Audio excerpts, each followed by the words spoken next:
Assalamualaikum warahmatullahi wabarakatuh. Perkenalkan, nama saya Farah Salsabila, NIM 204105010012 dari kelas Perbankan Syariah 2. Di sini saya akan menjelaskan video dari Bapak dosen, yakni mengenai ekonomi tertutup tanpa kebijakan pemerintah. Pengertian ekonomi dua sektor.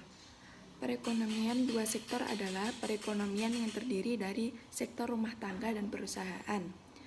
Merupakan bentuk yang paling sederhana dari analisis makroekonomi mengenai penentuan tingkat kegiatan. Aliran pendapatan dalam perekonomian dua sektor. Yang pertama, sektor perusahaan menggunakan faktor-faktor produksi milik rumah tangga.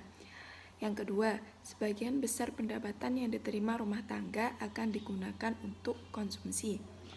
Yang ketiga, sisa pendapatan rumah tangga yang tidak digunakan untuk konsumsi akan ditabung dalam institusi keuangan. Yang keempat, pengusaha yang ingin melakukan investasi akan meminjam tabungan rumah tangga yang dikumpulkan oleh institusi keuangan. Hubungan antara konsumsi dan pendapatan. Pendapatan rumah tangga adalah faktor terpenting untuk menentukan tingkat pengeluaran.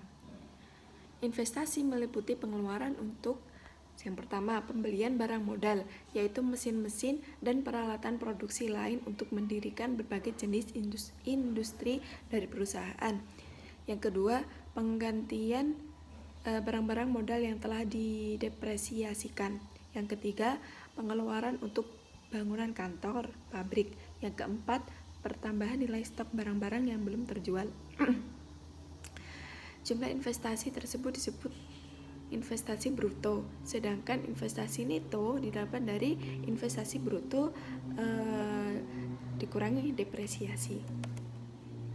Faktor penentu investasi. Yang pertama, tingkat keuntungan yang diramalkan akan diperoleh. Yang kedua, suku bunga. Yang ketiga, ramalan keadaan ekonomi di masa depan. Yang keempat, kemajuan teknologi. Yang kelima, tingkat pendapatan nasional dan perubahannya.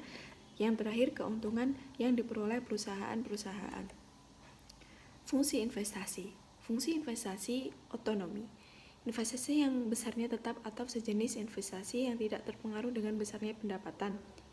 Yang kedua, investasi terpengaruh, yakni investasi yang besarnya dipengaruhi oleh besarnya pendapatan nasionalnya. Semakin tinggi pendapatan nasionalnya, semakin tinggi investasinya. Sekian dari saya, semoga bermanfaat. Terima kasih. Wassalamualaikum warahmatullahi wabarakatuh.